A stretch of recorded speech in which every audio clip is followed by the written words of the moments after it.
아무튼 자랑은 아닙니다, 여러분들. 여러분들 누르세요.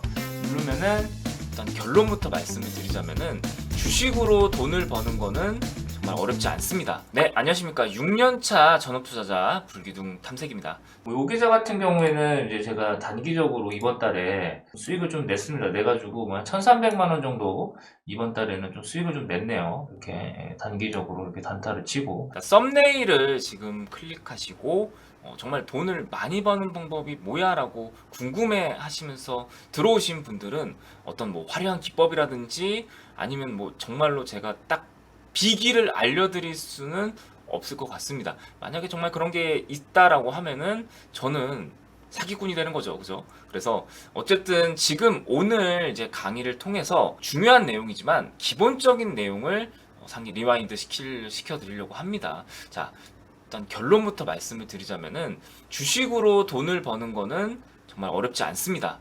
다만 이제 여러분들이 제 생각에는 주식으로 돈을 벌지 못하는 가장 큰 이유는 바로 정말 이 기본적인 부분을 실천하지 못했다라고 저는 생각을 하거든요. 자, 그러면은 기본적인 부분이 뭐냐라고 했을 때 저는 세 가지 포인트를 기본적인 부분이라고 생각을 하는데요. 자, 첫 번째는 여러분들의 욕심. 자, 두 번째는 계좌 관리. 그리고 세 번째는 시장을 잘 못 본다라는 거예요. 그러니까 시황에 대한 무지. 이렇게 세 가지 포인트는 전 여러분들이 제일 기본적인 내용이면서도 이 내용을 여러분들이 잘 모르기 때문에 주식으로 돈을 벌 수 없다라고 생각을 합니다. 자, 그럼 첫 번째, 여러분들이 저는 욕심을 언급하기 전에 먼저 여러분들이 제일 크게 착각하고 있고 제일 크게 잘못 생각하고 있는 부분에 대해서 말씀을 좀 드리도록 할게요. 자, 주식이라는 거는요, 100만 원으로 1000만 원을 버는 매매를 하시면 안 돼요. 그 얘기는 즉슨 여러분들이 100만 원이 있으면은 10만 원씩 여러 번 벌어서 100만 원을 버셔야 되고요. 1000만 원이 있으면은 100만 원씩 10번 벌어서 1000만 원을 벌어야 된다라는 거예요. 정말 중요한 내용입니다. 근데 다들 이제 주식을 투자를 하면은 대박을 노리고 한탕을 노리고 있죠. 그죠? 이 기본적인 마인드를 먼저 잡는 게 정말 중요하다라는 거예요. 그죠? 이 만약에 진짜로 1000만 원으로 1억을 번다든지 100만 원으로 1000만 원을 버는 방법을 제가 알려드릴게요, 여러분들. 이렇게 했을 때 접근을 한다면은 저 역시도 정말로 무슨 뭐 이재용 삼성 부회장을 능가하는 그런 재력가가 되겠죠. 그죠? 기본적으로 주식은 굴려나간다라는 개념으로 접근하셔야 된다는 거죠. 그죠? 마인드적인 부분은 그렇습니다. 자, 오늘도 그래요. 여러분들이 양심에 한번 손을 얹고 생각을 해보세요. 오늘도 상한가 먹으려고 급등주 쫓아갔다가 또 장투하는 거 아니신가요? 그죠? 그죠? 욕심은 항상 주식에서 가장 큰 독이 되는 거죠. 그죠? 적당한 수익도 챙길 줄 알아야 되고 적당한 손실에서는 내가 리스크를 감내하고 리스크 온을 해서 손절을 해야 된다는 부분이에요. 근데 이게 마인드적인 부분이 컨트롤이 안 되다 보니까 여러분들이 그 마인드 컨트롤을 잘 해야 된다는 거. 첫 번째로 욕심 관리를 잘 해야 된다는 거죠. 자, 두 번째는 이제 효율적인 계좌 관리인 것 같아요. 그죠? 주식을 얼마 하지 않으신 분들 여기저기 막 종목 얻으려고 또 기웃기웃 하고 계시는 거 아니신가요? 그죠? 자, 주식을 처음 하시고 얼마 안 되신 분도 마찬가지지만 주식을 좀 어느 정도 하신 분들도 역시나 종목에 대한 집착이 좀 강하세요. 그죠? 내가 어떻게 해서든 지금도 막 종목을 찾으면서 종목으로 수익을 내려고 하고, 그죠? 하지만 이 종목이라는 거는 사실 정말로 중요한 부분이기도 한데 가장 중요한 부분은 뭐냐면은 효율적으로 내가 얼마나 계좌 관리를 하느냐거든요. 계좌 관리의 기본은 선택과 집중입니다. 근데 여러분들이 종목으로 자꾸 수익을 내려고 하는 그런 버릇, 그러니까 종목을 계속 발굴하시고 기법에 꽂혀서 기법으로 자꾸 종목을 승부 보려고 하는 그런 이제 매매를 하시다 보면은 이제 어떤 식이 되냐면 종목이 계속 늘어나요. 그죠? 그러면 이제 백화점 매매가 되는 거고 분산 투자가 될 수밖에 없거든요. 그죠? 이게 굉장히 리스크가 있는 게 왜 리스크가 있냐면은 주식은 올라가는 놈이 더 올라가고 떨어지는 놈이 더 떨어지거든요. 사람 심리상 이 빨간불이 들어오면은 매도를 하려고 그래요. 절대 이제 손실이 나는 상태에서는 손절을 못 하죠. 그죠? 이게 굉장히 리스크가 있는 게 왜 그러냐면은 주식이라는 거는 방향성이라는 게 있고 추세라는 게 있기 때문에 올라가는 놈이 더 올라가고 떨어지는 놈은 더 떨어집니다. 그죠? 올라가는 놈을 사실 더 힘을 실어줘야 되는데 올라가니까 부담스러우니까 내가 매수를 못 하고 떨어지니까 자꾸 평단가 낮춘다고 물타기 하다가 대주주가 되는 거죠. 그죠?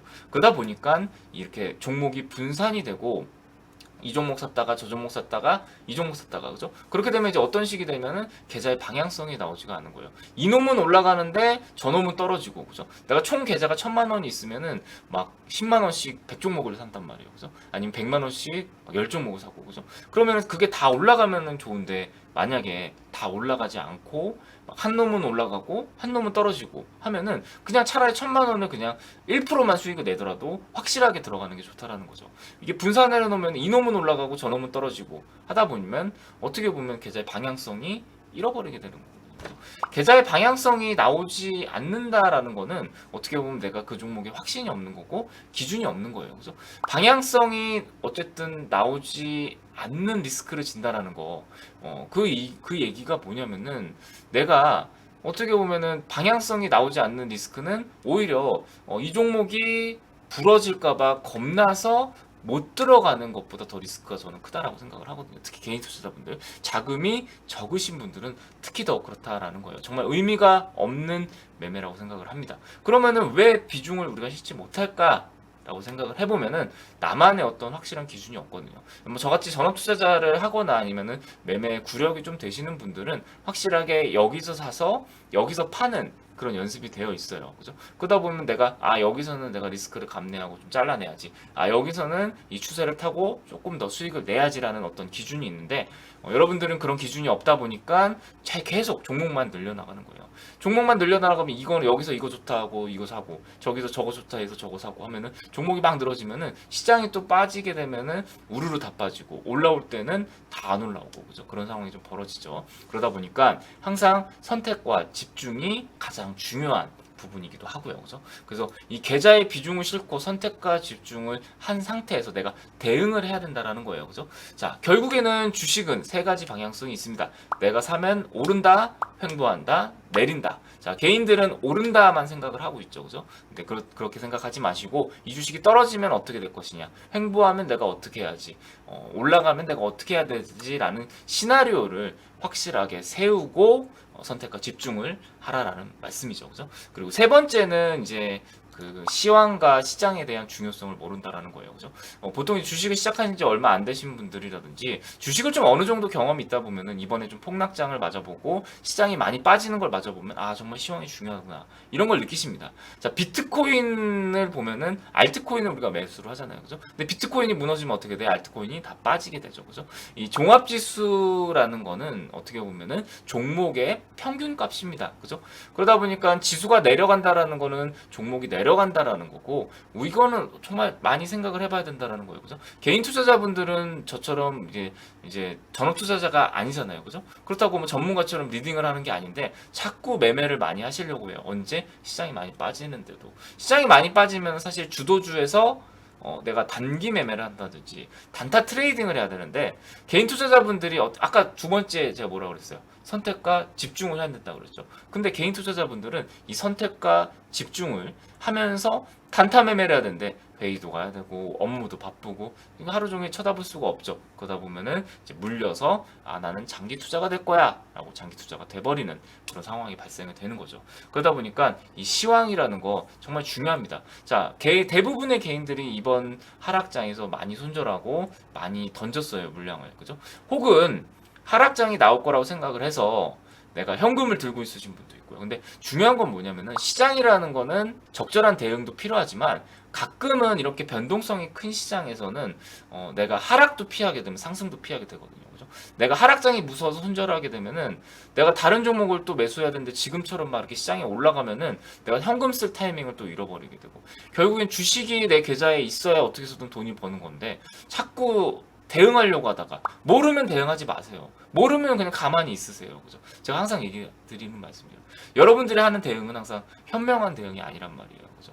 그러니까 어쨌든 제가 드리고 싶은 말씀은 뭐냐, 여러분들이 시황이라는 거 정말 중요하게 생각하시고 이 시황을 정말로 잘 보시면서 어떻게 보면 종목의 매도 타이밍도 시장에 대한 어떤 지금 이 시장이 어느 정도 고점이니까 내가 종목 비중을 줄여가야지, 내가 지금 이 시장이 바닥이니까 종목 비중을 늘려가야지라는 어떤 기준을 잡아보시는 것도 정말 중요한 어떤 방법인데 여러분들이 잘 모르고 계시거든요. 그죠? 그래서 저는 이렇게 세 가지 방법, 첫 번째 욕심, 두 번째 계좌 관리, 세 번째는 시장과 시황의 중요성 정도를 좀 아시면서 좀 기본에 충실해라 라고 좀 말씀을 드리고 싶습니다. 자, 저는요 전업 투자자고요. 그리고 유튜브를 통해서 여러분들에게 좋은 정보, 좋은 강의를 좀 해드리려고 합니다. 자, 여러분들이 구독, 좋아요, 알람 설정 한 번씩 눌러주시면서 앞으로 저와 함께 좀 투자하면서 좀 투자의 기준을 잡아드리게 제가 도와드릴 테니까 좀 많은 성원 좀 부탁드립니다. 그리고 마지막으로 영상이 좀 도움이 되셨다라고 하면은 댓글, 좋아요, 구독 한 번씩만 눌러주시면은 영상 제작에 너무 큰 힘이 될 것 같습니다. 감사합니다.